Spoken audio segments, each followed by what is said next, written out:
There we go. What? Okay. Yeah, Are we in? we're good. Okay. Take two. Like now? Yeah. Okay, cool. Good evening, ladies and gentlemen. Welcome to the south-afrifur podcast. You're listening to myself, Ivik, and Scratch from South Africa. Mm-hmm. And all the way from Mississauga, Toronto, we have Potoroo from Camp Farrell, or at least from Camp Farrell. 2 weeks ago, obviously, Camp Farrell was held in, where was it? Where do you guys hold it? We hold it in it's Algonquin Provincial Park, so it's just a big provincial park about 250 kilometers north of Toronto. Okay. Yeah. Awesome. So yeah, he was obviously he's the chairperson. Can we call you chairperson? Yeah, chair always feels really weird with Farrell because it doesn't feel like they always used to call it the Uncon back in the early days. It would be more logical to call me like a camp director, but that also feels weird because there is a camp director for the people on site as well, the actual non-furries that run the event, that run that camp for us. They call their head guy the director, so we just stick with chair. Sometimes we call me comfy couch. The what now? The comfy The couch. comfy couch, because it's nicer than a chair. In a nice comfy comfy couch. Okay, so people sit on you quite often? Actually, not as much as before. People used to always like to, throw me in the water and deal with me that way, but pin me down or whatever. But this sounds. See, I'm trying to say it without. Okay, we're gonna say something right now. I have this real big problem, especially with Camp Farrell, where when I do announcements, I find a way to earnestly say something that has immediate innuendo for everybody else, but I don't catch on to it until everybody starts laughing. Oh, God. So I was just struggling not to do that, but it's really hard when it's about that particular subject. But anyways, it happens every year during opening ceremonies, at least twice. This year, one of our guests of honor, Matthew Ebel, came up with a banana, and I thought of the Reddit joke about banana for scale. So I said banana for scale, and then I announced now we know how big he is. Oh, boy. Thinking of it as the banana as a scale. But yeah, I was continuing my joke earnestly in a PG-13 sort of family-friendly way, and of course it doesn't sound like that to everybody else. So. Oh, yeah. Yeah. I apologize if that happens again. But no worries. We're also okay with at least PG-16 work, so Yeah, that's always good. Innuendo is great, so long as it's not explicit. Fuck my life. Mosquitoes. What? Mosquito season's starting. They're already in my room. Oh, really? Yeah. But it's raining. No, Well, it isn't. It's not raining by you. No, it wasn't. No, it was only raining on Friday. But yeah. Okay. Yeah, it's freezing cold up here now. Is it? Anyway, so obviously with Camp Farrell happening right now, or happened 2 weeks ago. You obviously 2 weeks ago, 3 weeks ago. Hasn't it been? Man, yeah. Yeah, 3 weeks ago. It's been 3 weeks. Yeah. Crazy. So, what was your tell us a little bit about what happened at this Camp Farrell. What were you intending to do? What happened? What went wrong? What went wrong? That's usually what people mostly want to hear. Because it's usually the funnest finding out what went wrong. But I guess the main thing, our theme this year was Farrell the Musical, which actually sort of sounds like probably the most normal theme Farrell has ever done. At least since 2010, when we started saying, like, how far back do we want to go with this particular tangent I'm about to go on? In 2009, we decided that we wanted, if we were going to keep doing themes, because we'd had two sort of bombs. We had one that was like this "Wish You Were Here" vacation theme, and then we had one like "Under the Stars," which was supposed to be a campfire theme, but it rained all year. Oh, boy. So we couldn't have campfires. So we decided in 2010 that if we're going to do themes, we're just going to do themes that we want to do, and we're going to skip this whole like traditional theme approach of, do a pirates and ninjas and UFOs and all this kind of stuff. Things that most cons will sort of do to start off, or Alice in Wonderland, things like that. We were going to do our own thing, so we realized it was the 13th Farrell that year in 2010, so we did Farrell the 13th, and literally did a theme about furry stalking the campers and killing them. And at that point, we just sort of got addicted to this idea of just doing the kind of thing we want to do. So a bunch of people have been wanting to do musicals as a theme because, to try to get us away from the dark violence that we keep on finding ourselves in, even if it's supposed to be like a silly year. And we figured musicals was a safe way to do that. But then Feral got a hold of it. We didn't really make it dark, but instead of being a theme that honors and pays tribute to musicals, you know, like just has like Grease posters up around and stuff like that, we decided we would start writing a musical about Feral. And it got interrupted and sort of bashed and beaten up a little bit along the way, but in the end, we do have a song by Matthew Ebel that was for part of the story, part of the plot. We have a song by a guy named Hunter, and we have a song I've written that I haven't published yet. But we also have a whole bunch of people interested in writing songs. So this Feral the musical theme, we're hoping by next year, which is our 20th Camp Feral, we'll actually have a whole bunch of, we'll have basically crowdsourced a collaborative musical. That's freaking awesome. Wow. So it's pretty crazy. So this year, like the theme is the musical, and there was a lot of musical elements. But one of the highlights for me was we pulled together just at the last minute in a very weird, technologically complex way. Matthew Ebel, who's a musician, obviously he's played AC, and he's pretty well known in sort of the North American furry group. He wrote a song, and he had split it up into parts because there are talking parts in a lot of musical songs, so that could go on stage. I had an Ableton Live, which is just one of those push button controllers for a music recorder. So I could trigger the different sections live on stage, and we took, I think, a total of 20 minutes of rehearsal where I had sent the song off to somebody so that he could prepare and actually learn the lines of one particular character. I already knew the other one, and Matthew Ebel will play his role. And we got up on stage for captain skits, which captain skits are normally people go up, they either do something incredibly clever and short, but it's just like a live stage theater production kind of a thing, or they just do a quick skit, or they just try to run away. But we went up and basically performed the song as if it was a musical. We took all the staff, which including volunteers and stuff, numbered like a good 17, 18 people, and they were all running around in the backstage, like behind the action, as if they were like interns at a business.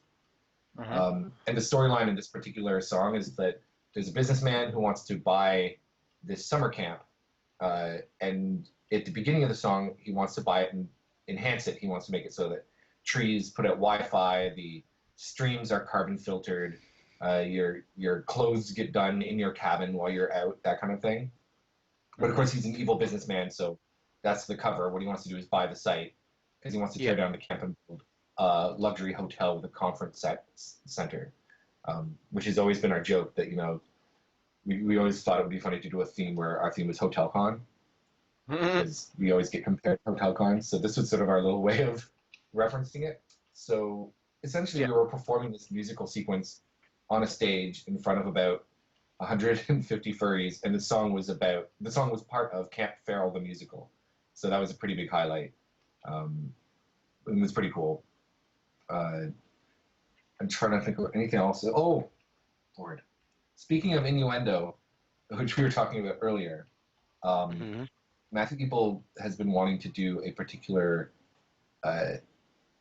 he's been wanting to do a panel at a con, but no con's been interested in allowing him to do this panel. And of course, we jumped on it. And it's called... The name of the panel is Adventures in Smut. And what it is Matthew Ebel, who's also a voice actor as well as a musician and performer, he and I put out a call for people to send in preferably their own, like, personal, something they have written in the Ferotica theme. Preferably maybe something old, so it's something they're kind of embarrassed about now. And they would submit them all, and we selected our 5 favorite, and then we go on stage and we basically do live readings Oh boy. of these smut stories. But with voices, and or in one case it was like a fairy tale, so we read it like very fairy tale-ish. In another, it was just so weird. It was almost more like MST3K. Like we'd read part of it and we'd just stop and start having a conversation about what just happened. Yeah. Now I wasn't expecting this. I was expecting it to be popular. I expected people would show up and be like, "This is really cool." It's basically it instantly became the most popular event at Camp Barrel. Huh. Instantly, like when we looked at the survey afterwards, I'm like, "Oh my lord!" Everybody, basically, all they're talking about is this particular event. I didn't realize how many people were there. I didn't realize it because I was on stage. I didn't notice there were people crammed around a door, sort of leading in because it was a smaller room. We wanted the room to be full. We didn't want to have like this half-empty room, but we really chose the room wrong because about 30 people, 40 people couldn't get in. Oh, That's how boy. popular this event was. And we're currently working on getting permission from the authors to get the audio out there. So if that happens, I'll let you guys know. But I guess the only other we gave ukuleles as a special gift to all the patrons, and that was pretty cool. That was sort of a dream we've been having, and there's so many stories behind this year that I could literally start talking about the theme, and in an hour, I'd be talking about something completely different. I'd be talking about 5 a.m. on Sunday morning, and you guys would not have actually gotten a word in. So I'm going to stop talking now. No worries. Carry on. Like it's always good to have a very engaged guest. Yeah. Yes, so I'm So sure it's you guys always occasionally get people that aren't as engaged, or just people that are less talky. yeah, sometimes. Yeah.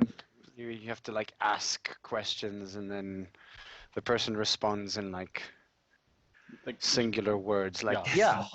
Like bursts. That's the worst.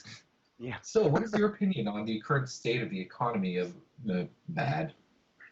Oh, Yeah, no defs. I agree completely with the state of the economy. Mm-hmm. I have a job, so yes, I agree. Oh. Ramble. Yeah. Oh, actually, I want to ask you quickly now. There are a lot of people out there who believe that there's some sort of furry dollar, in essence. Like, furry is some sort of extremely marketable and very, very lucrative thing. And I mean, yeah, but you've been in the fandom for what now? 20 years now? Yeah, 25? I'd say just about 20, maybe. Actually, it would be 20 years, very much officially as of like early September. Yeah. Nice. Yeah. Well, as of like now. Yeah. Then. Yeah, Okay, yeah. so Basically now. It's when I started university, which was 1996. So. Yeah, because I mean, and that meant that you were like, what's it, 4 years after sort of like the fallout from the whole burned furs movement and everything like that. That And was actually obviously, still kind of buzzing around because when I got started, burned furs were a big deal. Like it was like almost like this. We're worried that the whole fandom's going to collapse because of all of this. There was that concern. Okay. Yeah. So the question that I would put to you is that like I said, there are a lot of people who believe that there's some form of like marketing available, like being able to be what do we call them again? Scratch middlemen who are able to then like create a database of furries and like artists and suitors and things like that, and then charge a fee so that they can actually get in touch with these people because I know what you're saying. Yeah, so people like just looking to build up like basically an email list or some kind of contact list that other people could buy from them if they wanted to reach out to furries. Yeah. Huh. So like the question that I'm putting to you is that like is this marketable? Is it supposed to be marketable? What do we necessarily want from furries to do? That's interesting, because this is extra interesting because like I work in marketing, and I sort of started with marketing obviously with Camp Feral like years ago when I just have to find a way to get the word out. But then in, I guess, 2009, 2010, I got into marketing in the music industry, and now I'm marketing in a completely different world. But it's strange because I can tell you for sure that it does work, but as with any kind of thing like this, it's not going to be like an all-around fixed, right? Is obviously it has to be very targeted. There needs to be a reason why people would want to talk to furries. For example, you guys know the game Dust? Yep, Elysian Tale. Tale, I think it was. Yes. Yeah, and there's a company called IndieBox. And IndieBox what they do is they take indie games and give them collector's boxes. So you get an actual physical box, Oh, a right. cardboard box like you used to buy. I remember. You know, you'll get a cloth map, you'll get figurines, you'll get a T-shirt, that kind of thing, for indie games. So like indie games that normally don't get that kind of treatment. And they did one for Dust, and they basically they were having troubles getting the attention of gamers because gaming to like movies and stuff, you can't just reach out to all movie lovers and say, hey, there's a new movie with Barbara Streisand and Robert Redford coming out, you're going to want to see it. Because not all movie lovers are going to be interested in that. Yep. Yeah. Same with games. You can't just reach out to all game fans and say, hey, there's this awesome new indie game coming out. Because what if 90% of those game fans only really like big budget console games? So they decided to market to furries. Only by like Facebook marketing. They went to Facebook. Anybody who says that they're a furry on Facebook, you can pick that up. You just type in, you know, you're targeting furries. You maybe put in like Africon, fur shooting, like all these different keywords. And they did it to furries. Yeah, but I mean, and it was by far their best, like their best selling item by far, by 1,000%. Their best selling item by targeting specifically furries. In that case, there is $1 attached to marketing to furries. I think that if Zootopia actually did make an effort to market to furries, as people sort of rumor they did, I think that was very smart of them. I don't know if that was necessarily as targeted or as important to them as we maybe think. Because I know that I've marketed a few things, and it just was this thing I did for 5 minutes a day before I moved on to other things. So I don't know how important it was to Disney, but I mean, it would have been smart, because I do think there are a lot of furries that make a lot of money, and to marketers and to businesses, they want to try to reach those people in a way that they will be drawn in or feel like they're actually wanted. Accepted. Yeah, exactly. Because I mean, and I guess here comes my sort of problem statement with that entire idea. I mean, like we're a fandom first, I guess would probably be the one way that I would probably say it. And I don't know, like marketing towards something like this almost feels like it cheapens the entire reason as to sort of like why or how, you're a furry. I mean, like the thing is that I mean, I guess. It's very much a counterculture, I guess, and like putting $1 to it and saying, yeah, no.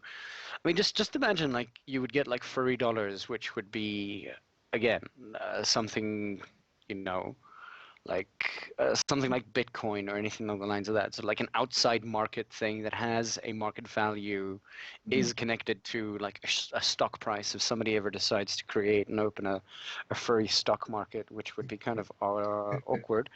Who would it be, like artists and writers and stuff like that, cons, basically? Yeah, I mean, that's funny. Because if that's the case, I mean, it really does market more to first world furry countries. I mean, like you're looking at Canada, America, most of Europe, and Britain, and like that's and Australia, of course, and New Zealand. But the thing is that like when it comes to, you know, us poor third world countries down here, we're kind of like left. Yeah, no, exactly that. We're left out of the loop. And it's the same thing with Brazil. Brazil has issues. Tempo has been mentioning that before. And when it comes to that, like say we wanted swag or anything along the lines of that, we'd have to pay in dollars or in euro or in pounds. And goodness knows I'm not buying anything in pounds, because that's like what 18 rand to the pound. It's awful because like the company I currently work for, we ship things, like everything's done by mail, and it's hard because there are people, basically anybody can buy, like once you find out about us, anybody can buy from us, but we don't really advertise outside of North America because we can't get deals to ship anything at a rate that is reasonable. Even though we're shipping, all we're doing, like we're helping keep Canada Post alive, I'm pretty sure, by shipping so much stuff by mail. But there's just certain things that like if you're looking to ship to the UK from where we are, it's if we're looking at like the overall overall the shipments that would go out, it's about $100, and that's a big jump in the price of something to add shipping. Canada, to a much lesser extent than you guys or Brazil, who I spent time in Brazil with the furries there. Canada has the thing sort of similarly to the US, where we'll order something. Amazon's sort of excluded because Amazon, there's actually one of their big one of their big like warehouses just up the street from me, so that's kind of out. But for instance, when I used to order Sofa Wolf books, it would be the price of the book plus a bit more just in shipping. So like I'd buy a $20 book, but I'd pay maybe $50 or $60 to get it.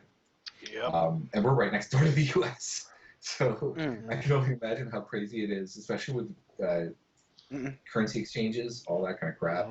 Yeah, I mean, our dollar's doing really rough right now. We're doing so badly that we're using our bad dollar as a way to sell Camp Feral to people in the US, because they basically get the high level, like the patron costs about to them the same as getting the sponsor, which is like a good $100 cheaper. So like with the marketing to furries, I mean, with any community that's banding together and sort of is pretty cohesive, there's going to be people out there wondering how to reach them. And in some cases, like there's sort of there are two kinds of marketers. There's the kind of marketers that want to get in, manipulate you, get your money, and leave, basically. And it's not even the marketer. The marketers work for a company, so it's the company that's doing that. And then there's the people that feel they have something that legitimately, continuing to use furries, legitimately furries would love.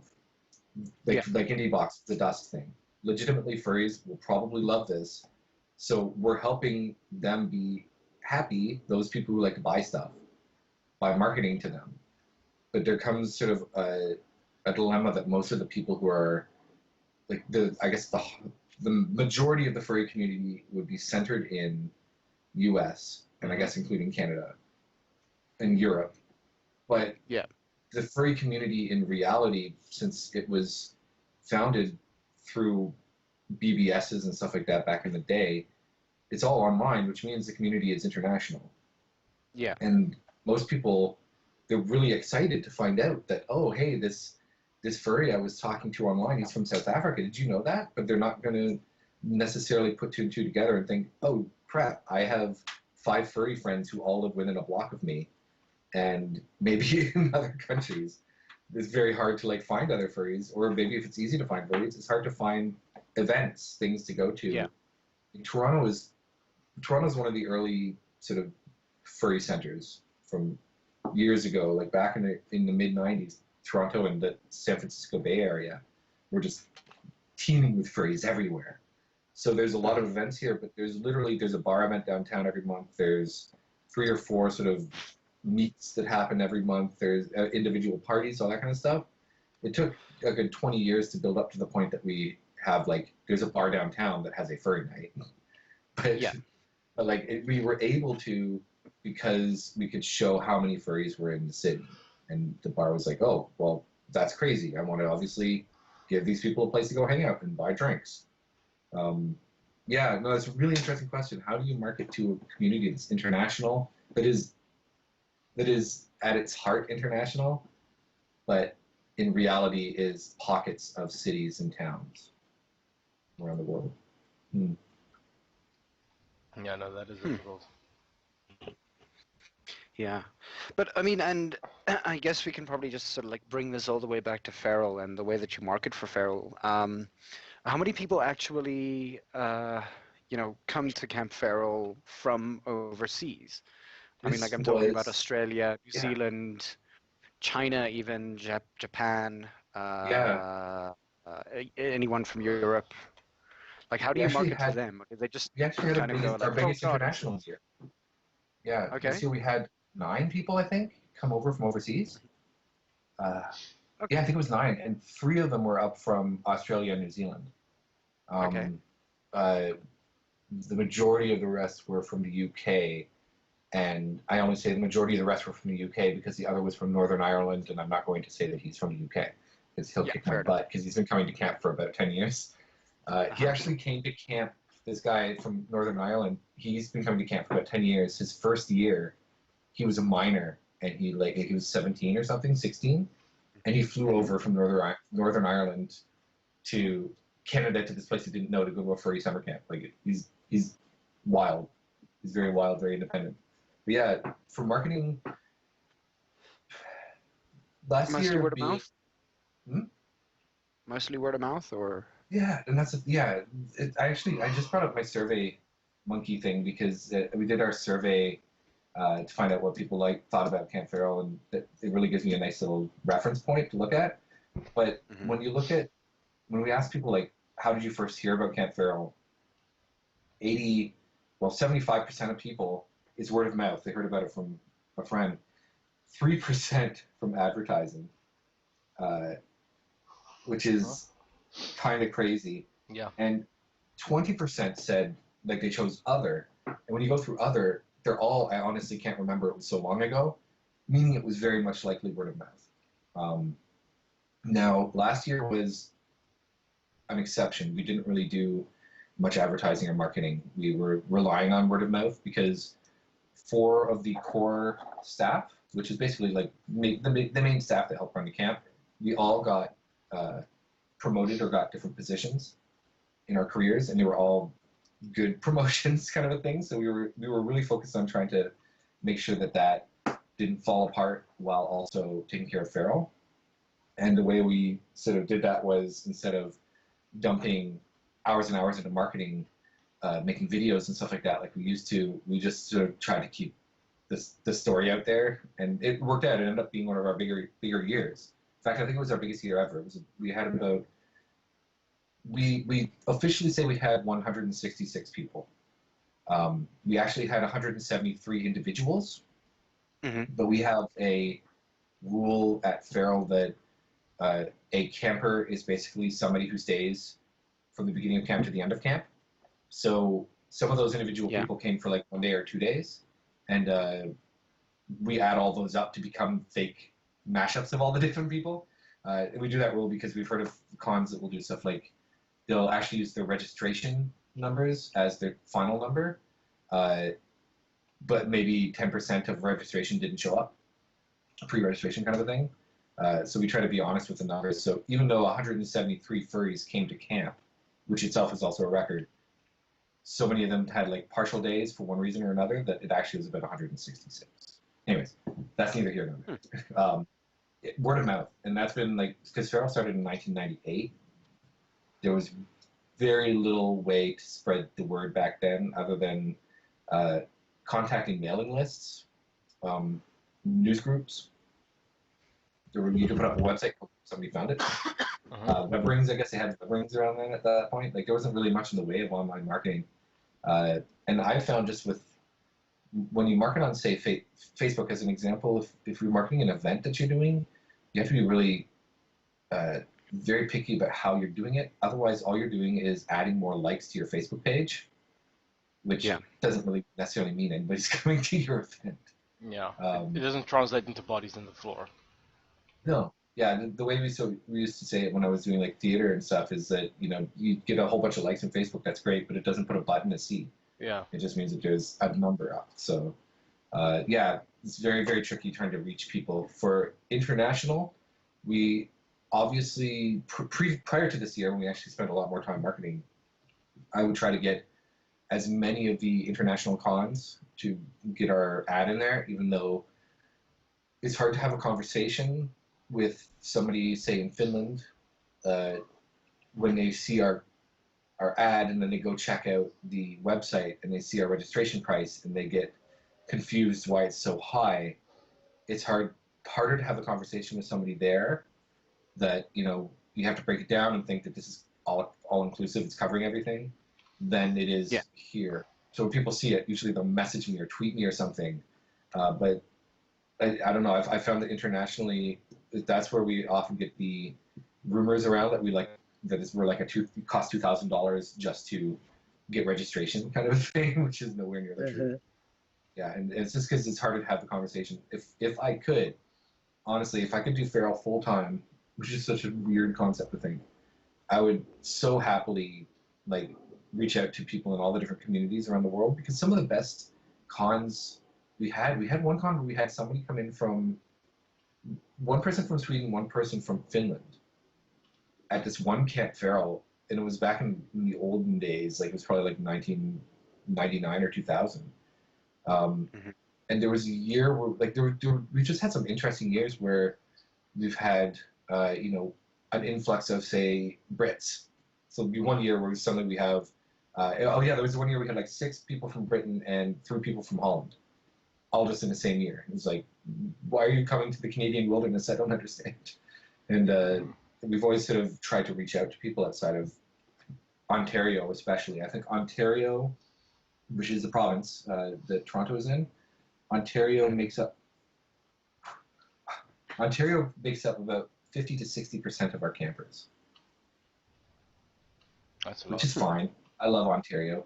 I just love it when we have people from all over the place. We had somebody from Nunavut. Weird. From I think where? somebody's lying to me. I hope so. Like I don't remember seeing anything in there. I know we get a couple of people from Saskatchewan every year and from Quebec and stuff. So across Canada, the further west you go, the less likely we'll see. But it's probably the same for Vancouver. Out in Vancouver, they probably have the same thing where, you know, they get a lot of people from Alberta and Saskatchewan, but the further east they go, you get fewer furries from there. Yeah, it's interesting trying to not only remember there's an international community, but figure out how to communicate with them. And I find that communication with a group you don't really know well, like, it's really good with you guys. Like, have you guys, there's Brazil, there's I have some friends in Norway and stuff like that, where if I can, we talk back and forth. There's a give and there's a take, right? It's like a phone conversation. But if you don't know anybody in that community, it's more like you're a billboard. So I just feel like I'm putting up a billboard and saying, hey, we're Camp Feral. And people are looking at the billboard, driving by, going, crap. It's like clogging up my sky with a poster. Yeah. The communication it's really got to be back and forth, and it's hard when you're trying to convince people, come to Canada and go out in the woods. I promise you won't get eaten by a moose. Yeah, it's difficult to sort of how can I put this? Try and advertise to people like who are less like relevant, less your target market, without becoming, you know, like more clutter on their Facebook page, essentially. Yeah. And it's just real. It's this challenge for everybody who's marketing anything, is that you want to reach people, and you'll find that like 50% of a particular group, say like people who are fans of Doctor Who, 50% of them seem to like your product, so you market to people who like Doctor Who. The other 50% are angry that you're clogging up their life. It's so like, and I'm, the weird thing is, like, I'm speaking from the position of a marketer, but I'm also a person who hates marketing. Like, it's less that I hate marketing, more that I hate bad marketing. When I see something that is obviously trying to pander to me, or trying to convince me that like they're the greatest, and I just don't believe it. Anything that's pushy or forceful, I really, really dislike. Which is good to have people like that actually work in marketing, because we dedicate all our time to not being like that. Yeah. If you want to see some good marketing, you might need some context, though.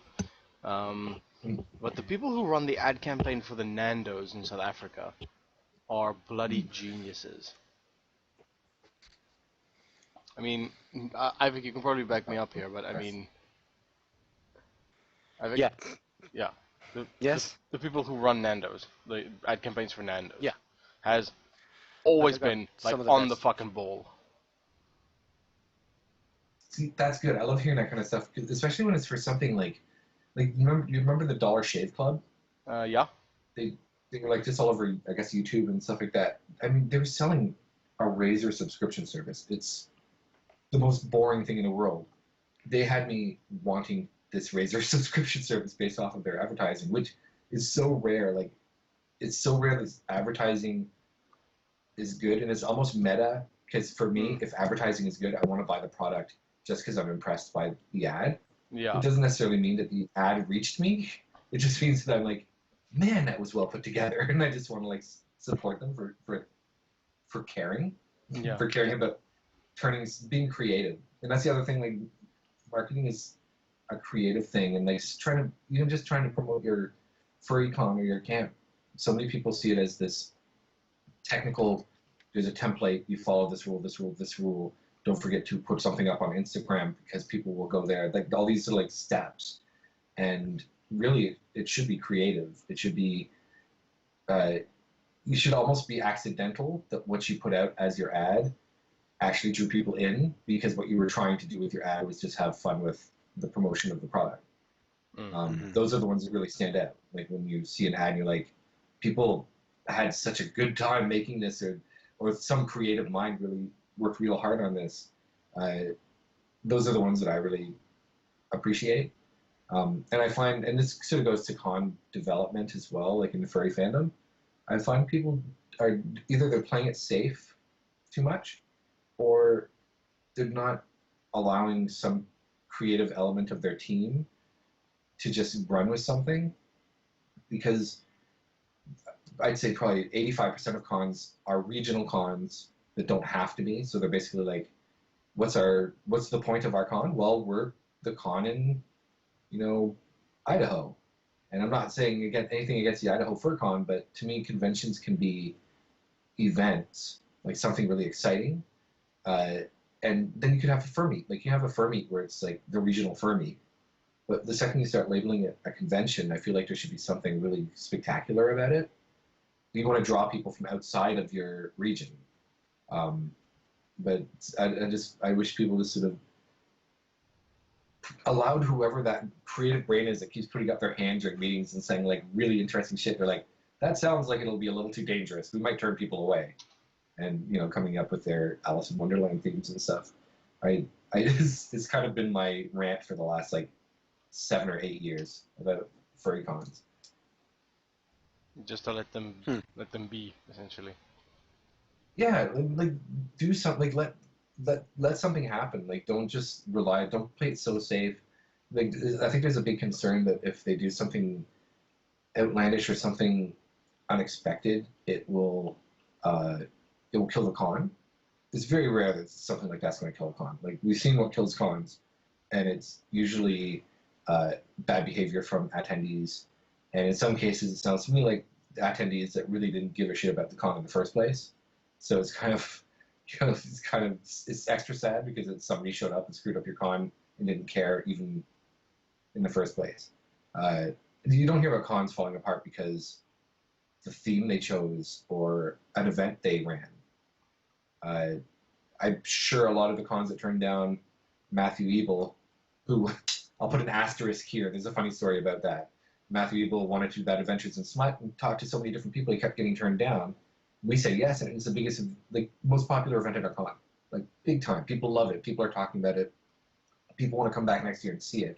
It basically secured our guest of honor from this year is likely going to keep coming back to our con because this event is so popular.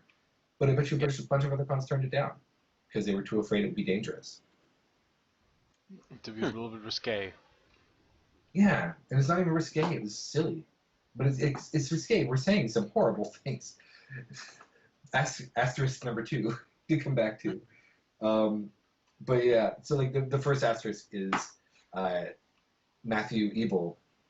Now he's been a fan of for a long time. His furry name is Hallie. He's been a furry musician forever. Everywhere else he goes, people will maybe introduce him before a show, like before he goes on stage to perform as Matthew Ebel. For some reason, Farrell fell into this trap where we called him first name, last name, every single time. Like to his face. Like imagine somebody coming up and every time they talk to you, they used your first name and last name to talk to you.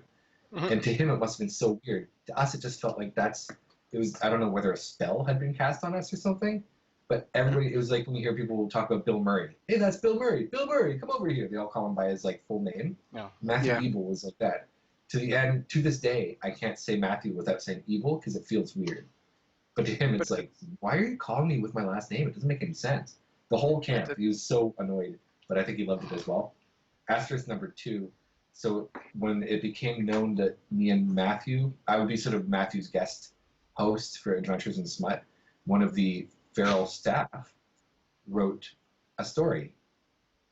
It was a story about Potoroo and Matthew Evil. Oh boy. No. So he wrote a smut story in the style of God. a magical girl anime, but with me and Matthew Evil. And it was Pretty Cure, if you've ever heard of that anime. He basically did it in the style of that. And it was me and Matthew Evil with some of the most amazingly bad genius lines. I'm going to see if I can pull one up. It is kind of PG-13, so I think it's okay. That's okay. That's perfect. That's But that whole event was, we both me and Matthew Evil did it again. We both felt like we didn't know if it would actually do well. Like it's a hit and miss thing. You never know if people will actually be interested or if they'll actually kind of be turned off by the sort of dirtiness of it all. And we listened to the recording instant, like the very first. We weren't even into the stories. Just we were joking around on mic before we started recording, and while the crowd was there, and you could hear them like laughing at just. Everybody knew I would be blushing and embarrassed because that's how I am. And then Matthew's very shameless, so he'd be just right out there and like taking it, and oh my god, I just did it again.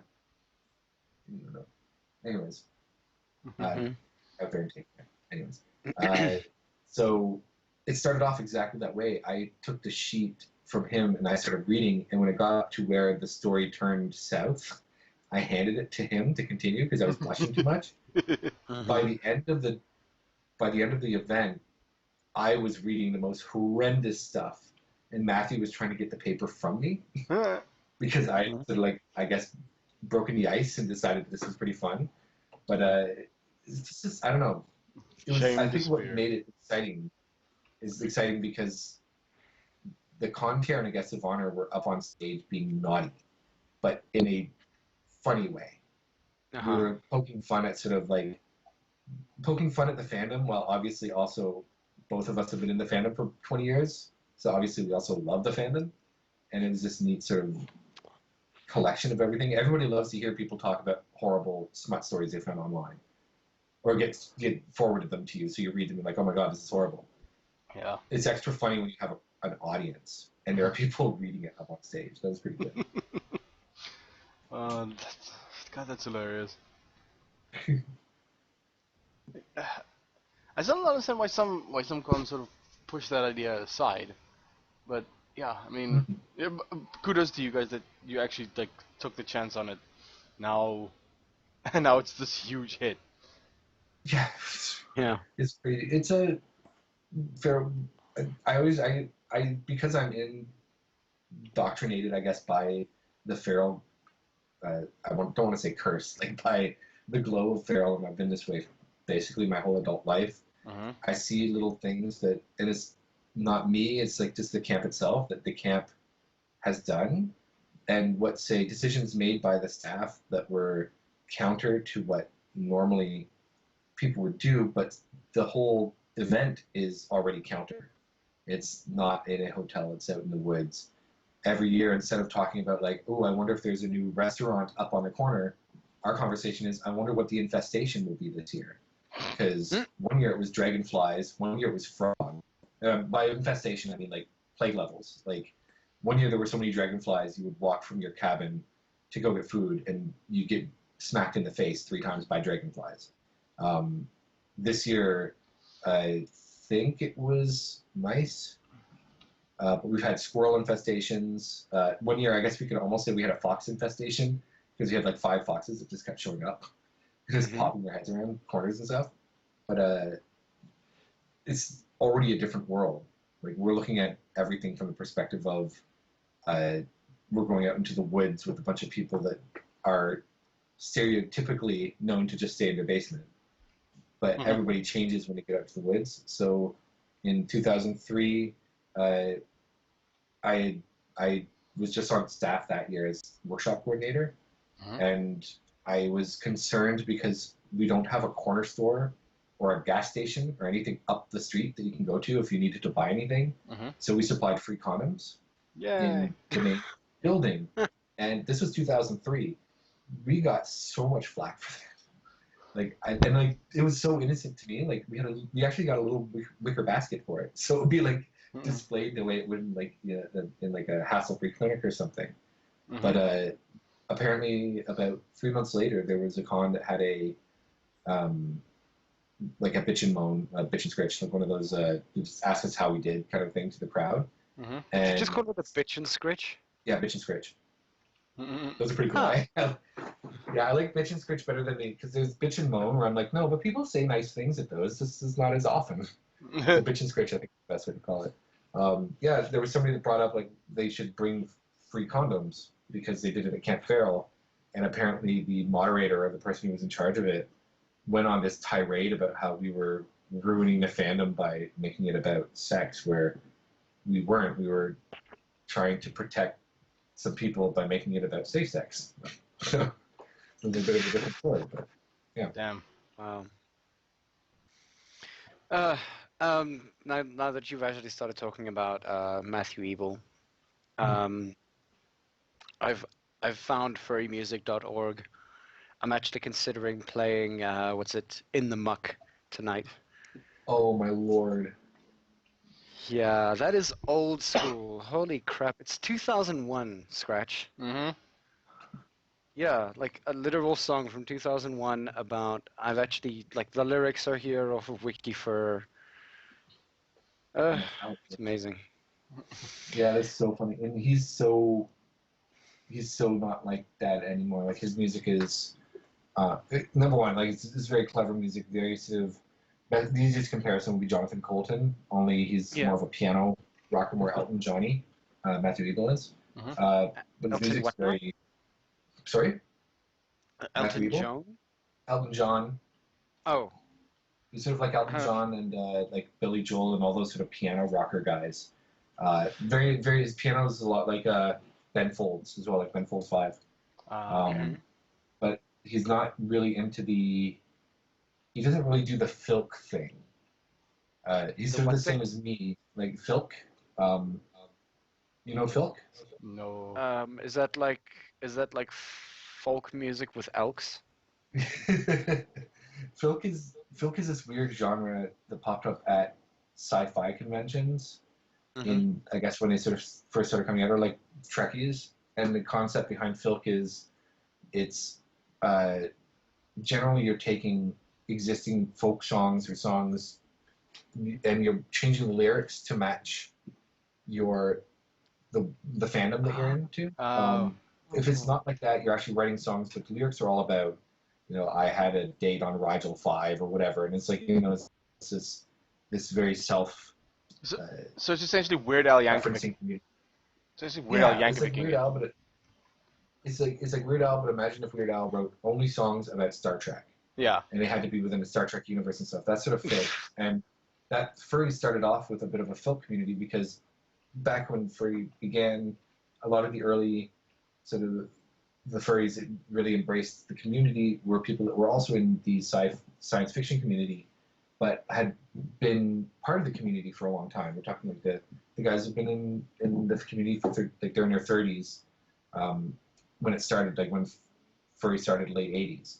They're in their 30s or like early 40s, so they're really into this folk stuff that was part of their childhood when they were in the other community. So we had folk come in with stuff like Sonic Blue. He did stuff like Yif, I Feel Like a Furry, which was Man, I Feel Like a Woman by Shania Twain. All right. Are you serious? Yeah, the best one I know is, and this was done as almost like a joke about Filk, but a reference to Filk as well. A friend of mine did I Kissed a Squirrel. I Kissed a Squirrel. Oh, yeah, I like, remember that. Yeah, I was about Yeah, and to say. Oh, yeah, one of the reasons why like Matthew Ebel is actually as interesting as he is to me right now is because obviously we work with furry.fm, Mhm. and furry.fm is sort of starting a, a furry musicians showcase. Hmm. So if you can possibly get me in touch with Matthew Ebel, then Right. we would love to have him on the podcast. I'm obviously going to be showcasing In the Muck, one of his Don't tell earlier him that though. songs.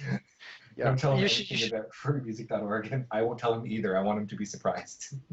Yeah, but I mean, we'll be doing that. I think from our side, just on point. And obviously, since you're also a musician, you should forward me some of your songs.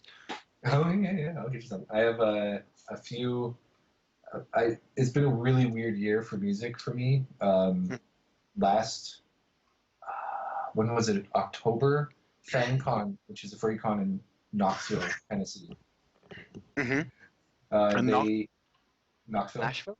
No, Knoxville. Knoxville. There's Knoxville. Knoxville is like the cooler Nashville, as in it's the less country and pretentious. Well, pretty pretentious, but Knoxville is where Quentin Tarantino is from.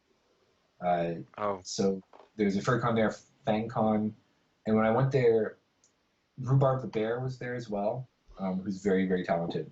And we actually crashed. Like we were brought in to sort of help with the con. I was there as a guest of honor. He was just sort of brought back as an entertainer. Um, so we were in the same room together, and it was like this really musical con for me. I think I performed 3 or 4 different times.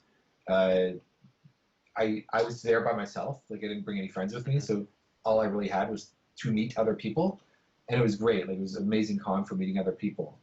And just about 2 weeks before that, I quit my job.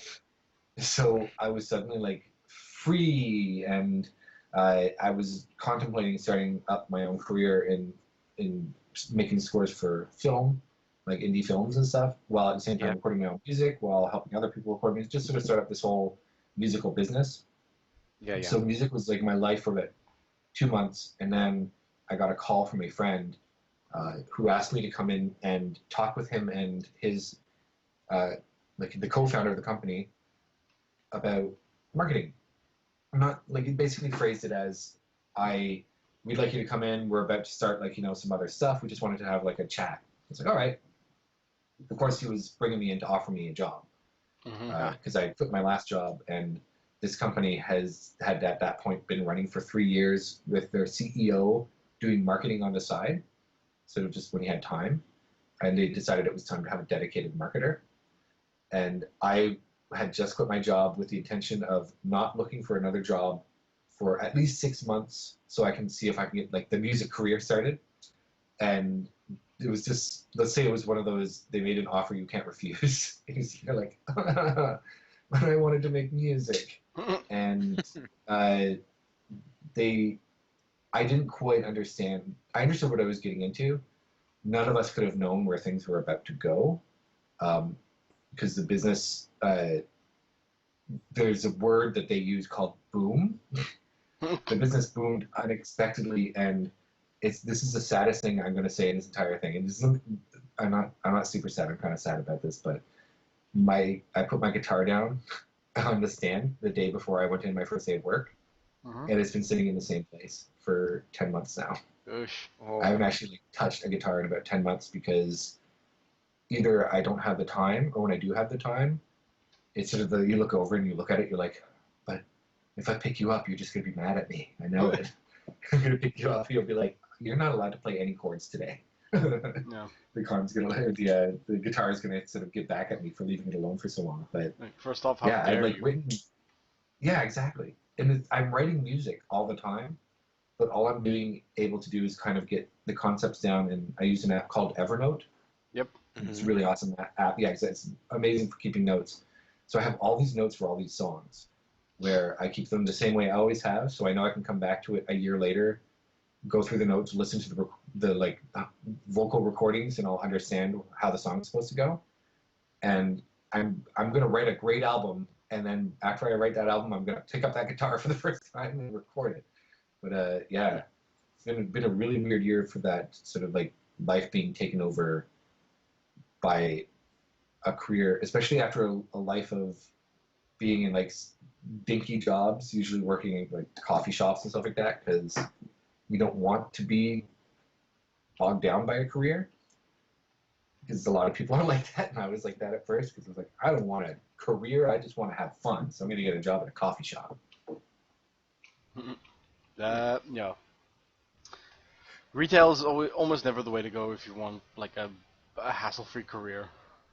Oh yeah, no. Because it's like, You want to go someplace you get tips. yeah. Yes. You have tipping in South Africa? Yeah, we do. Do we have what now? Tipping. Tipping. Like, gratuity. Oh, yeah. The server and stuff, yeah. Because like I know there is, in Brazil, it was weird because you didn't, and you weren't supposed to. Yeah, and And I know there are. Japan, I know it's very rude to tip People someone. take. What? Yeah. I'm sorry, man. I feel sorry for you. You should hear. Have some money, beggar. Essentially. Yeah. But it's funny because like that's how I always see it. Obviously, there's a certain percentage that you should leave because depending on where you're from, whatever country it is, there's a certain amount of money that they don't make. In Canada and the U.S., there's actually called a server's wage because you're expected to make the rest up in tips. And generally you do, but like they're paid under minimum wage. So you know there's a certain amount that they're not getting paid. So I feel if somebody got my food to me and I didn't die or get punched in the face, that they should at least get this amount. Because I know people that will, they gave us bad service, I'm not leaving them anything. I'm like, you got bad service because we're in a restaurant. There are people standing, holding plates on their hands and eating because there's no space. They only have one server. You don't punish the server for that. You reward them for the fact that they actually got your food to you while being like harried by like 500, 600 tables. Like that's, I really feel bad for servers that get punished because it's busy. Yeah. And because it came on a busy time. Like if you show up at exactly lunchtime, it's going to be busy. And yeah. But I mean, you're talking to like, I mean, I used to work as a waiter for about what 2.5 years, and like you talk about the service fee.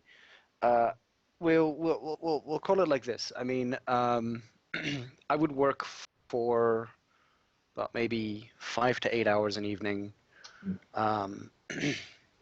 and you talk about like there's a service fee, and for us it'd probably be around about equivalent if it was rented $100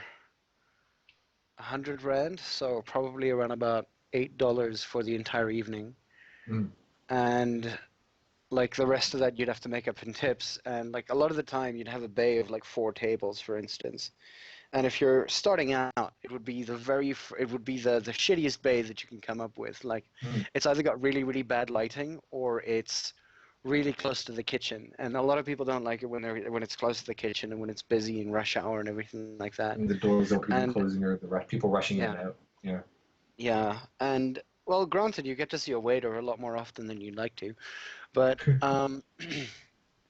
like, and at the end of the day, I would probably walk away with plus the service fee for the evening, with like possibly $25 to $30.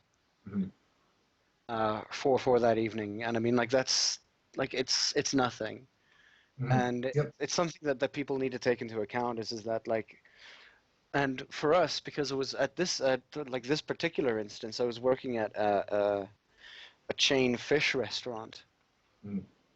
By the way, I tend to avoid fish for various reasons now. I understand that. But like, and you would have pensioners walk in, and they'd be using their pension card, and there's no such thing as a tip that comes from them at all, and they'd sit there for about 3 hours. Like, you have 4 to 5 tables, but here they are, sitting in your bay for the next 3 hours, and you're going like, I need a turnover, please. And I know you're not going to tip me, and then all 4 tables are taken by pensioners sometimes. And on nights like that, you'd walk away with possibly around about $10 in tip. And that's annoying. And I get that, because I mean it's something that like a lot of people don't necessarily understand in the service industry is like you get a whole lot of shit for like the amount of work that you do for like almost no money. So I mean like, and they always talk about this like whole pound of flesh thing, where like, you know, the higher you get paid, the more people expect from you to come from. And the thing is that what's been interesting to me is that like a lot of the time in jobs like that, I felt less pressure by higher paying jobs because I actually want to do what I need to do. You know, that's so funny. We both, I think, we're in the same situation and came to the same conclusion at the end of it, because I was definitely like that. But my problem was when I finally got, I guess, what would be a better paying job, it really wasn't that much better paying. But I still like there's still that little bit of pressure of the more somebody pays you for something, the more work you have to do. Yeah. But I don't think I can possibly work harder than I did when I worked at a diner. Yeah. And it was a diner in the back of a very popular department store. So it was very much just like a 50s diner style diner, but it's also where everybody went to do their shopping, like for towels and toothbrushes and stuff like that. So it was constantly busy. And during the Christmas season, Oof. we had to show up an hour or two earlier. And basically, right when it opened, right when we opened, we were packed. Every table was full until about 2 hours after we closed, because that's when we could finally get people out. It was always that busy. I'll never holiday rush at a diner Oh, or any kind of food place. There's no job other than maybe working on a oil rig or like I don't know, building a barn. I don't know what's worse, but like there's no job, especially like in a creative market or like intellectual market where you're more thinking than doing. Mm-hmm. No job can be as hard as that. And I don't think people know how crazy hard it is to work in a restaurant during a holiday season when everything's elevated, everything's times 3, times 4, because there's just so many more people, so much more going on, so many emotions, so much pressure. It's crazy. Mm. yeah. Not to mention, like, being a server, you're given flack for a lot of stuff that's not at all under your control. Oh yeah, totally. Yeah, you're basically like the face that they have to put their rage to, and a lot of people can't make the disconnect between, okay, like, I don't know, let's say the food's undercooked or something like that. That's Yeah. not your issue. That's the chefs in the back. It's like you're not seated quickly enough. That's not your issue. It's the pensioners spending 6 hours in the booths. Yeah. All that horrible crap. No, and it's true. It's the same. I've got a lot more sympathy for a lot of people that would annoy me a lot more. Like I'm still annoyed by telemarketers, but I sort of think of them more as they're doing a job. So I let them do they always have their initial like spiel, the thing they say right when they get you on the phone. Mm-hmm. And I always say, I'm sorry, I'm not interested. And then that's sort of where I leave it.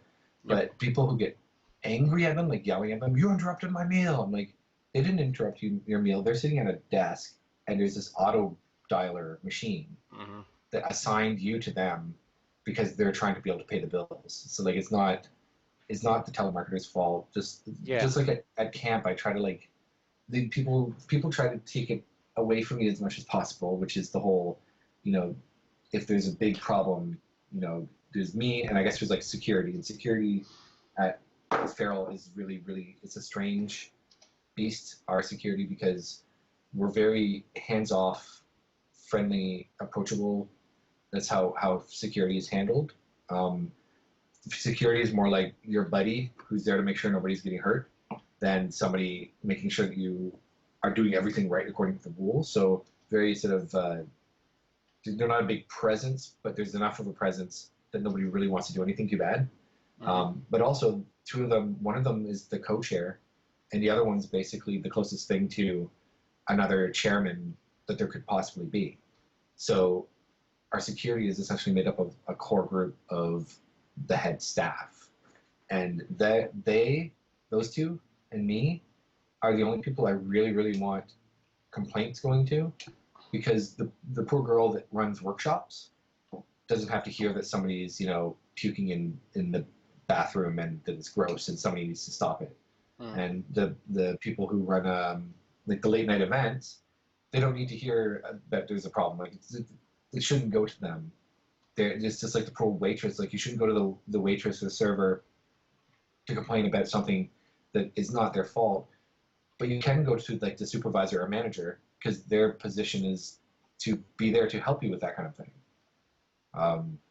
And a lot of people forget to, I don't know, a lot of people forget to think about a chain of command, for lack of a better term. Like to think that maybe I don't have to go to this poor girl and complain to her. Yeah. Yeah, because I'm pretty sure that nervous, greasy teenager who's taking your order is the perfect person to talk to about how fucking full the diner is, or to complain to. Mm-hmm.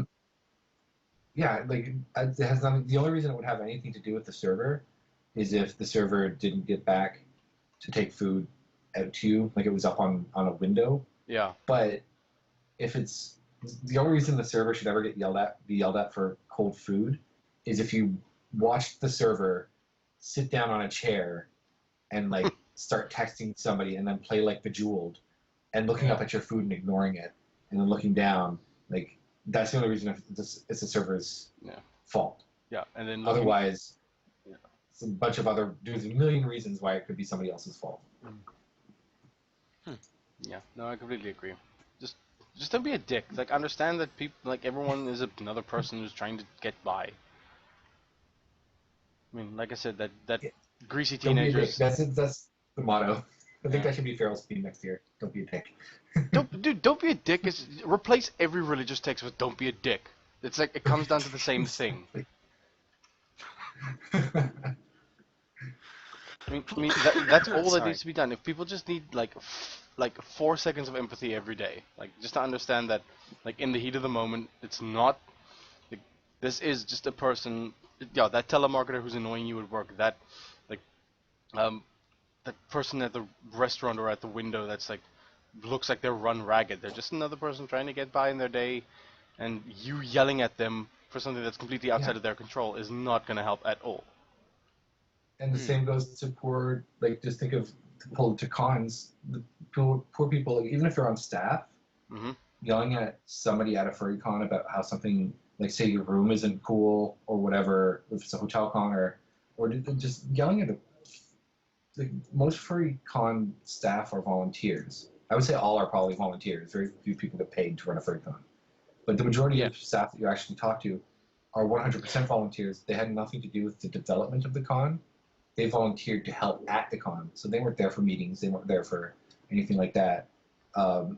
Sure, voice your displeasure about something.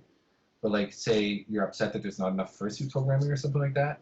You don't go yell at the person who's standing by a door at a dealer's room checking people's badges. Because they're volunteering their time so that the convention can run. And if they're not there, it's very hard for the convention to run. It always drives me up the wall when people who are there to help in one way get the problems, like get people yelling at them for other things that are completely outside their control. Because that ruins their day. That would ruin my day. I feel like crap after something like that happened. Yeah. It's just not cool. It's very much, it comes from a very entitled position where somebody feels like, I paid my $40 to attend this furry convention. $40, by the way, that some other people spent 11 and a half months of their spare time developing this so that it could actually happen. But I spent my $40, so it should happen the way I want it to happen. Yeah. You should have a good time at a con. You should be entertained. They should, at the very least, the convention staff should supply you with anything that they said in a promotion. So if they said, we're running a furry con, come on down, there'll be plenty of places to sit around and chat, and you show up and you're angry that there's no dance. Well, they never said they were going to have a dance, so just because you expect one doesn't mean it should be there. But if they don't deliver on the other stuff, there's still other things to like contemplate. Like if you're upset that the dance isn't running on time, but you look in and you see people dealing with equipment they had rented that they rented from a company and it's broken, like it came broken and now they're trying to figure out how to work around it. Either if you know anything about that stuff, go in and give them a hand, or give them some space so they can try to get the convention running for you. After running a con for so long, you see problems at other cons and you think to yourself, I can think of 5 to 10 reasons right now why this is happening. And it has nothing to do with those poor people who are trying to fix it. In fact, it has nothing to do with like anyone at all. It's just circumstance. But people are going to get mad at them that it happened. And that's going to suck. Yeah. All of this is life. Yeah. All of this is hitting many chords. Yeah, I can hear it in Scratch's voice when he when he's sort of like immediately connecting it with things that we've sort of almost experienced half the time already, and we have like it's really really funny. I mean like with us, like the con hasn't even happened and people are already complaining. In fact, if I'm not mistaken, somebody's actually already threatened to sue us or said or like asked, is there going to be a facility to sue you for our money back if we don't like it? Is that even a thing? Why do people think that that's even an option? I mean, do they put a lawsuit against Universal every single time they go to a big action movie and it's no good? Like, I don't. The, that drives me nuts. Like, I don't understand where the whole if I didn't enjoy it, I'm allowed to be incensed. No, if you didn't enjoy it, you didn't enjoy it.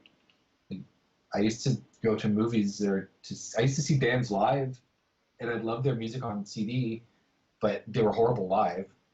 I didn't go ask for my money back. I now just had an experience. That was a life experience.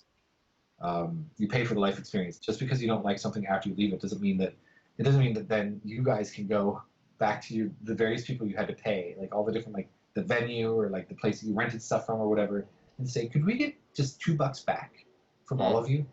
Because we had somebody that like didn't like it, and we're assuming that we're sort of splitting the blame for that. So if the venue could give me $2 and like you know what I mean, just split it across all of us. They're gonna look at you like you're an idiot. Yeah. Because they're gonna be thinking, right? They're gonna be thinking the right thing, which is no, you paid for 3 days in a conference center or wherever. We gave you 3 days in a conference center, so we get paid for that. Yeah. You Transaction guys would be end. giving those. Yeah. Oh, really? Convention. Sorry, what was that? I said transaction ends there. Yeah. Like, Yes, exactly. Transaction ends there. And it's the same with, I don't know why people feel that furry cons are, well, I do know why. Because it's a community. And it's like a community event. Even if it's sort of part business, part something that you're doing for your local community. Yeah. And when people see something as a community event, they feel like they have more say in how it should go. And that always brings me back to that entirety of my very, very first, possibly my only question so far. Yeah. The idea of the furry dollar. Yeah. Should it exist or shouldn't it exist because of, specific reasons? I mean, the thing is that you're asking money to provide a service, but at the end of the day, if you're talking about it as a community and you're going like, we want to provide this service, we're going to do all the legwork for you, and we're going to put this into a place that may not necessarily be a place that everybody agrees with, but the legwork's been done. And then everybody else goes like, but you're not running this like a business. And I'm sort of, you kind of sit there going like, it's not supposed to be run like a business at this point. Like at this point, all we really want to do is get people to, that entirety of build it and they will come. Yeah. It's like starting a new sports team. I mean, just imagine like the first time you want to start to hire this guy, based on their performance, and other people are like, no, but we don't like them because their personality is shit. Yeah. And how come there aren't enough people from our hometown? Well, because there aren't that many of these particular sports people from our hometown. But our hometown loves this particular sport. Yeah, no, it's true. Like, there's a big difference between, and this is one of my big pet peeves about furs that do run their con like a business. There's a big difference between community and business, and there are a bunch of furries who are trying to bridge the gap. And some people, it's easy to do it because you have a product. Like, or you got the money. Sofa Wolf Press. They have a product, and they're selling books, and they're charging a bit more for the books. But I mean, the first time I saw like a Kyle Gold book, like an actual like this big paperback with the art on the front and stuff, and I realized like, wow, like this is a furry book. I'm holding like an actual like 350, 400 page bound, front and back trade paperback kind of furry book in my hands right now. Yeah.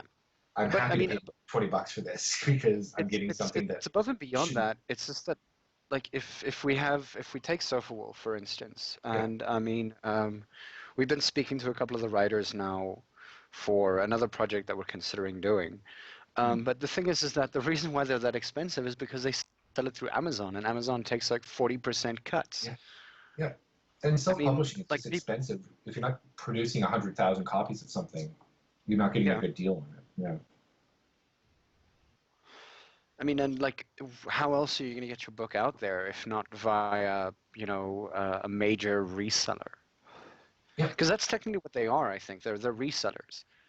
It's the same thing Yes. as having a middleman for art or for fursuit making is that you're making a profit off of someone else's hard work, and at the end of the day, you're going to take a cut from them. Like, does that sort of like imply free market, or does that imply, umbrella services? Mm-hmm. It's And interesting. it's a fine line, I guess. I agree. And I don't think furry can go that way because I think furry is steeped too much in community. The Yeah. There was a time in furry where, at least here in North America, where years ago, where you didn't like the idea of a fan going up to an artist and paying them for art was weird because the community was made up of a bunch of creative people who you collaborated on stuff together, but the main thing was you contributed. It's how much do you contribute to the community. And one of the ways that you would do that is they had the amateur publishing associations, the APAs, where you'd have somebody sort of at the center of it, and they'd be, I guess, sort of like they'd be the editor, right? And in some cases, I think the editor is supposed to rotate through the group so they can all share the work. But you contributed by you sent in some art that you did, or a story that you wrote, or a comic you did, and then a whole bunch of other artists do the same. Yeah. And then the editor would take that, would compile it into separate books, and then everybody who contributed got a copy back. So that's how you found out what was going on in your community and stuff like that, was you got this book once a month that you contributed to, and when you got it back, you had somebody else's story, you got the rest of a comic that you've been reading. It's not like you went out and bought it, you were part of a collaborative group that did this. Yeah. And there are I have a whole bunch of them downstairs. Somebody gave them to Farrell and said, do whatever you want with them, use them in a raffle or something. And I just looked at them and I was like, this is history. I'm putting this on a shelf. It's like, I don't want this to go out and for somebody not to quite understand how, because it's a good like 20 or 30 issues of one of the APAs, which means there's a contributor out there that got rid of it. Because like that's how you get these things, is that you have to get it from one of the original people who didn't want it anymore, kind of a thing. Like that's how it worked. It was contribution. So it was very much a community. And as we try to work our way further into this sort of furry world where there's more business, I mean, we're talking like there's some people who are really clever and really smart in how they're making money as a furry. And a lot of people give them flack for the fact they're ripping off furries. They're not ripping off furries.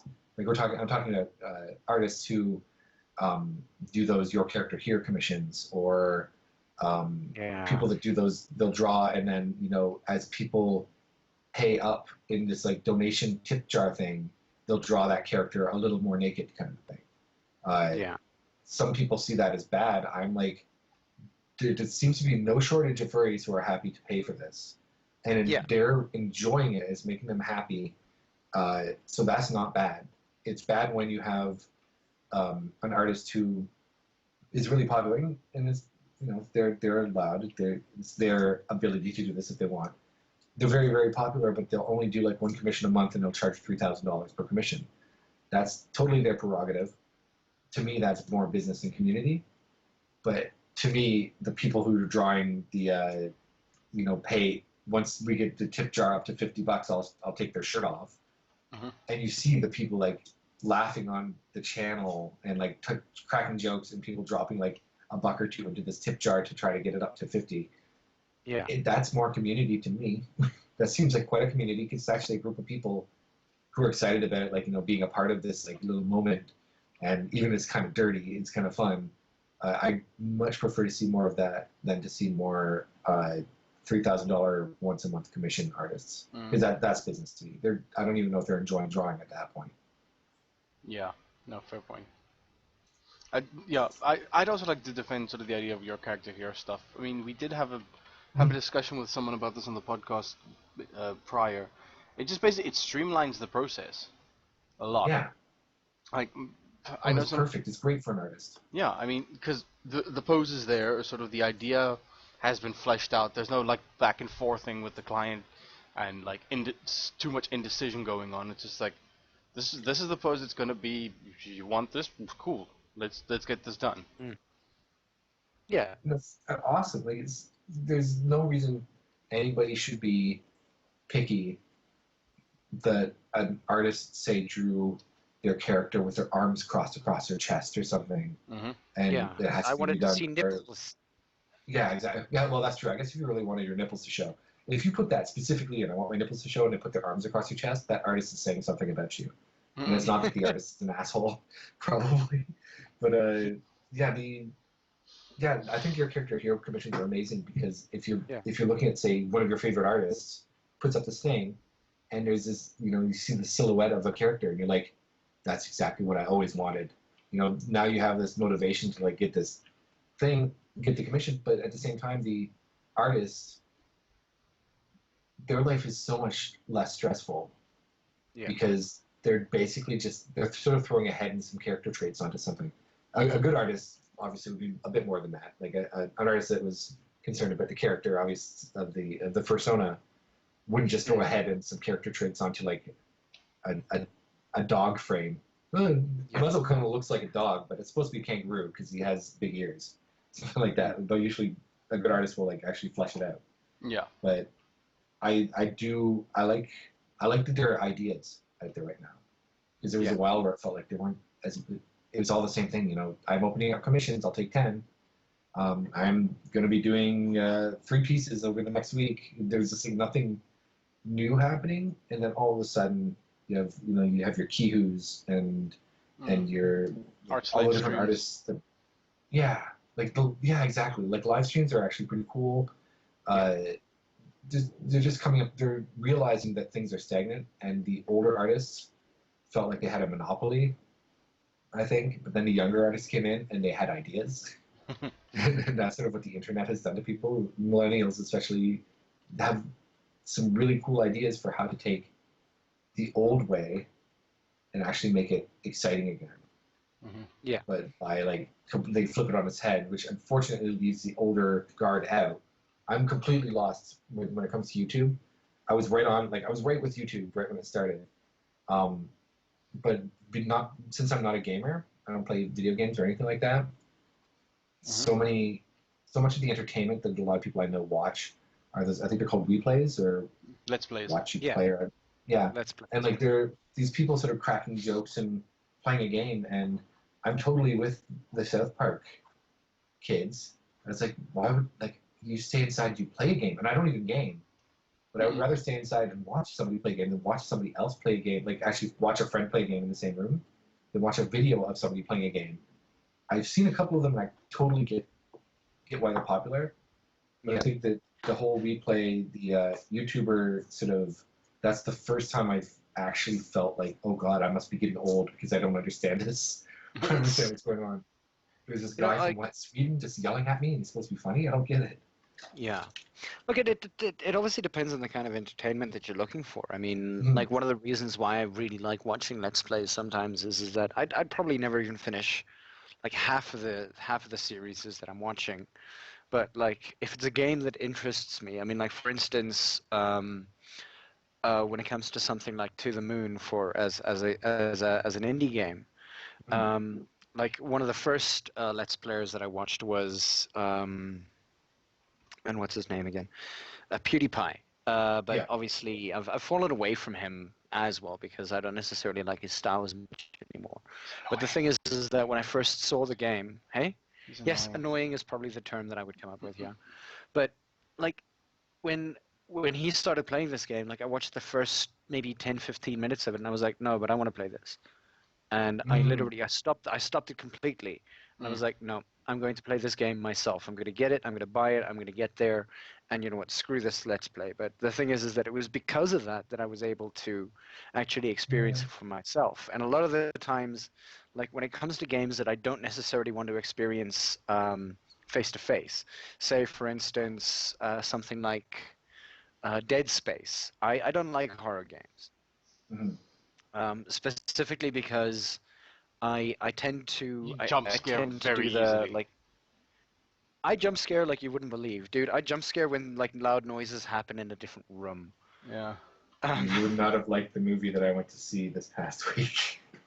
Yeah. I went to see the remake of the Blair Witch, the world premiere at the Toronto Film Festival. Oh, my stomach was hurting when I left that theater from being like tense. It was so pleasing. Every jump scare, like you didn't really use jump scares, the way they're used in movies now, which is just, there's a cat jumping out at you just so you get scared. He used them well. Like you're tense because you're worried about something, but instead of letting the music like do that super build up and then loud noise, somebody's holding a camera, right? They turn around, suddenly there's somebody in front of them, you freak out, but it's their friend because obviously their friend is there at the campsite, kind of a thing. It was actually like the jump scares felt real. So don't watch that movie if you get scared by that shit. Nope. Not gonna watch it. Thank you very much for the warning. I'm never gonna watch anything. Like when it comes to things like that. I mean, like I really don't like it when that happens, and it like I'll play Dead Space with a friend now, but so long as they're in the room and I have the opportunity to like get scared, throw the remote control at them and go, you do it. After I've like pressed pause. This is exactly what I do when I play Dead Space. This is like, oh, jump scare, pause, here you go. I'm gonna go like, like piss myself somewhere else. Make a cup of coffee. Just like go out of the room, make a cup of coffee, and come back when it's done. Yeah, generally it's like at that point it's just like light up cigarette and just go.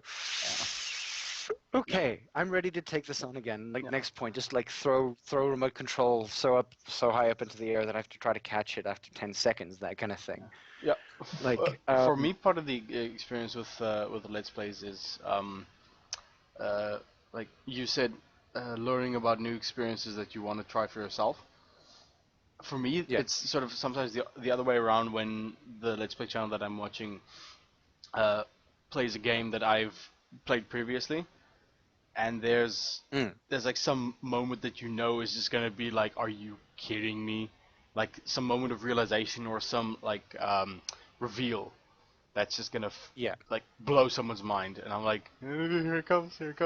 It's like watching someone else have the experience that you had as well, and like how people react differently to stuff like that. That's what I like. Yeah. Like, I mean, I guess that's probably the same thing with, I mean, like you're talking about YouTube and I guess with the furry community as well. I mean, there are a couple of good Let's Players out there. I mean, we've actually got a couple on our side that are pretty good. Like Iron Wolf Tempest has been sort of getting a little bit of notoriety for his Let's Plays and things like that. And now recently he's finally hit like 100 viewers. And I'm going to market this because Scratch, he did it yesterday in front of apparently a whole group of people, though nobody's actually said anything about it. So I'm wondering if it actually happened. But he got himself like that chili that he was talking about. The Ghost Pepper Challenge. I think was it the California Reaper? He got Carolina Reaper, I think it is. Carolina Reaper. But yeah, he got one of those, and he said that he was going to do it like yesterday at one of the meets that we had. I was obviously not in it. I was unable to attend because it's middle of the month. I don't have money at this point in time. At least not to like go all the way down to Johannesburg and then drive all the way back at like 3 o'clock in the morning. But yeah, so he's probably going to put up that video of him actually eating the thing, and I'm hoping that he's not dead. Holding thumbs. But yeah, I mean, so like some of the things that we do is either to gain a little bit of notoriety somewhere, find out like people like watch you or like your style, and I mean I guess he's a really nice guy to actually listen to. And then obviously there's Scratch. Who was the other guy? Onyx Raven. Onyx Raven. It's also on. The two of them actually had a little challenge to see who gets to 100 first. Can't remember who won. Yeah. Hey? I can't remember who won, but yeah. I mean, we had them on at the same time. I think we had them on at the same time. Yeah, we had them on to sort of like get people to like, and like I guess when we talk about community and all that kind of stuff. I mean, for instance, from our side with furry.fm and Pawdcast and all of that kind of stuff is that like, yeah, we showcase international people like yourself who a whole lot of people would love to listen to, but above and beyond that, we try to get like, our YouTubers out there, or Mhm. our artists, or our suit makers. I mean, like for instance, like Yote, EC. Did we have Nanook? Yeah, we had Nanook on as well. Who's one of our artists. Yote's the suit maker, and then EC and Nanook are both artists. And like, yeah, that's one of the reasons why we enjoy the community, and it's one of the reasons why, I mean, when you start putting money into things Mhm. and like involving money almost immediately, it loses that kind of this is personal, of course. It loses Yeah. the The gen- feel of a community. Exactly, Scratch. Yeah, sort of the genuineness I'm and about sort to. of, or what? Yeah. No, no, no. I agree with you on genuineness. Yeah. So I'm agreeing with you on genuineness, and it almost feels like you're taking away from that. Like you're turning things into this like sort of steel-faced. Oh yeah, no, but you can't talk to this artist because they're under my rule and my roof, Mm, and you've got to pay me interesting. money. Yeah. So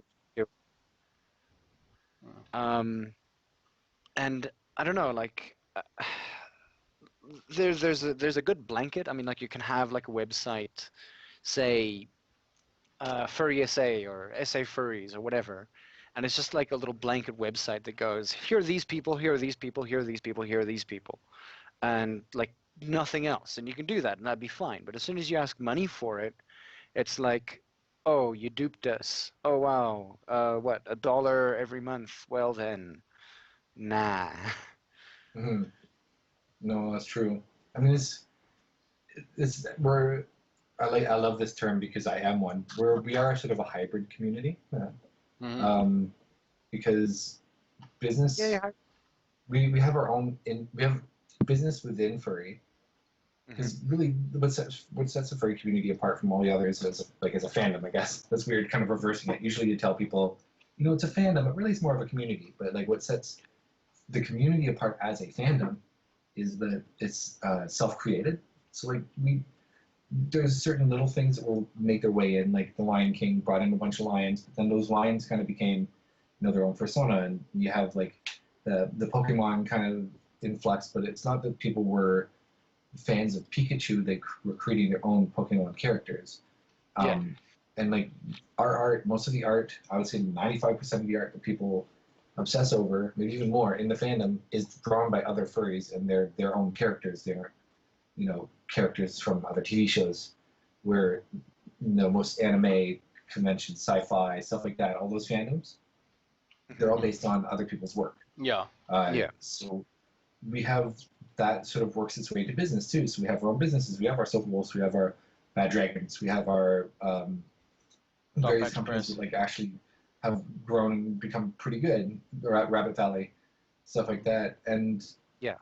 that's sort of an extension of it, because it's our community now also making businesses to sell our community stuff to the community. Mm-hmm. And I think what you're maybe getting at is when it becomes people from outside a community which has been taking just fine care of itself for a while come in and start wanting to sort of make it a money thing. Yeah. Yeah, and like that, I have pretty good faith. Actually, no, I shouldn't say this, considering there's a line in Matthew Eagle's song about how you shouldn't have faith in this kind of thing. But I have faith in the furry community that we would spot that, because furries have this real good radar about spotting people who aren't furry trying to do something within furry. You know what I mean? Like it's very people will react if like a marketer shows up and they're like, "Hello, I am Yiffy Snuggles, and I would like to sell you this." It's like, you're not a furry. Why would I even think you're a furry? My furdar didn't go off. I think we'd be pretty good at that, though. As Matthew Evil notes in his song that he wrote for Feral the Musical, how many people read the IMVU terms of service for Affinity? Probably not very many. So It depends on how many people complained about it. enough that I guess enough people read it that people complained about it, and maybe enough people summarized it so that people kind of got the gist. But I don't think I've ever read a term of service, and I know it's dumb on one hand, but at the other hand, I'm like, to this point, nobody in a black suit has shown up and taken me away because I did something wrong. That Yeah. seems to Oh, be yeah. all right. Yet, nobody to this point, but it will come. No, And when no it one- does, it will be marvelous. Yeah, no one's stitching you When into a it human does, centipede you see yet. Yeah, Yeah. not yet. Hopefully. Scratch. What? I'm making a South Park reference. Yeah. But don't mention human centipede. It's a musical. Ah! Yeah, Human Centipede the musical. No. Why is there a music? Why? I don't know how two of the stars sing, but Now all I'm imagining, all I'm really imagining is like, damn it, how can Hugh? Yeah, let's make it Hugh Grant, who's Okay. singing as like the head. Oh, is the main guy the friend?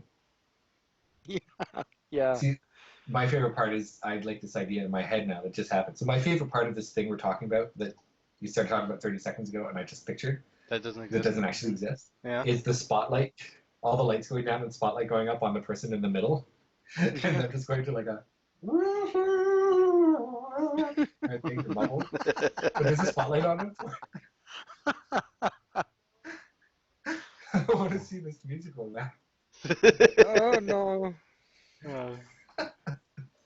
You could seriously like Oh, just no. change the tone of that thing like immediately. Yeah, it suddenly becomes, oh, this is funny. Yeah. I don't know why I thought I was taking it seriously before, but now it's funny. And there's That's awesome. this. Fuck it. I mean, you could just go like all out with it. There's like this dippy love interest between like the front and the back, but there's someone in the like in between them. So, like, Oh really? there's there's a lot of stuff you can do with that. It would be great if, like, the doctor, you don't even ever see the doctor. It's just like they're in a room for like an hour and a half, and it's Yeah. almost like a real time music. You see if it's real time moment. Yeah. Yeah. Oh my word. and We've overshot. eventually they. Yeah, we've overshot the time. Yeah. So you were saying Yeah. eventually they? I don't know. Create like a human ladder instead and start climbing up things like really, really badly. The power of That'll be cooperation. amazing. It's like a very See them powerful try- image. Yeah. Metaphor. Yeah. how people can work together even though that they're stuck in the shit. Stuck in the shit. That could be what it's be called. Human centipede, stuck in the shit. But they actually spell the word colon. The human centipede colon. Yeah. Wow. Okay. I Anyway, think we've done pretty well there. Yeah. Yeah. that's definitely on that bombshell. Yeah, we're not gonna Um, have a higher note than that. I think that's the highest note that we can get to. Thank you again, Potoroo, for being on the on the show with us. We really appreciate it when you actually like grace us with your semi-tired Pink-haired presence. presence. So sweet. Thank you, guys. I love.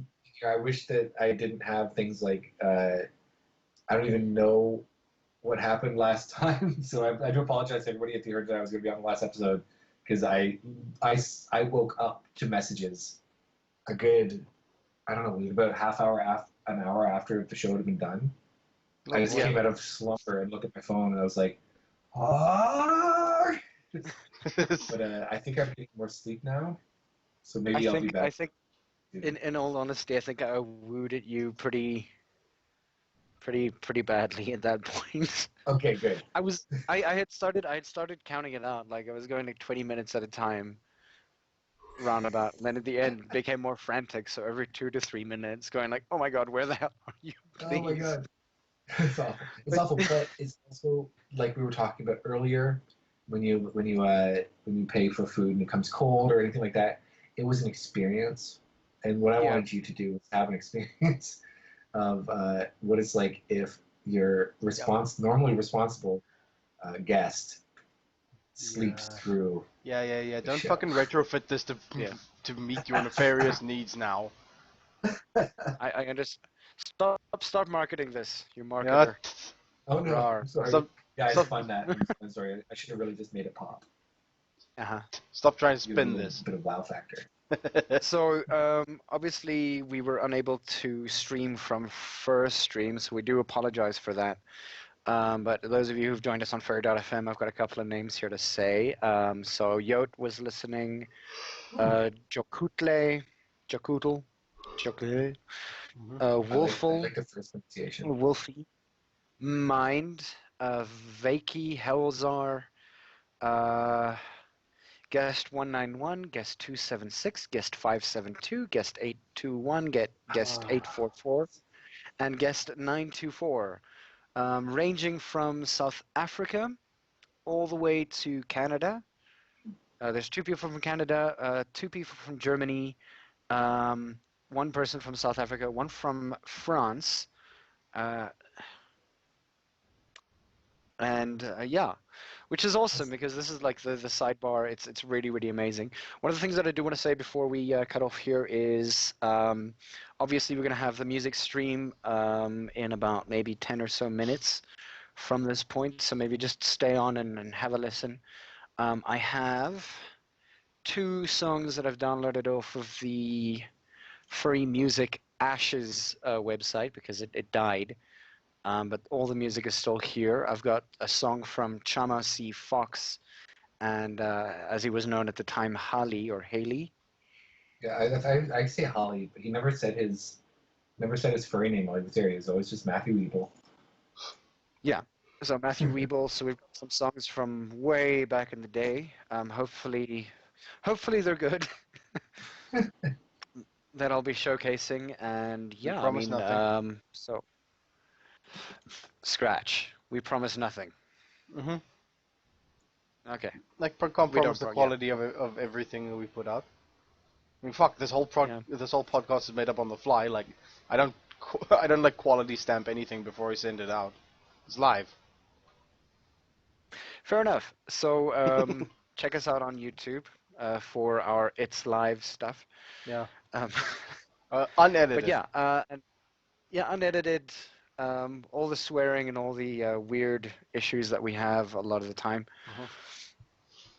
Chatham and Whitby, Canada. Oh, Whitby. I worked in Whitby for a while. In fact, that's when I went to the diner. When I was working for a diner, I got promoted to be an assistant manager, and they made me assistant manager at the diner in Whitby. So I know all about Whitby.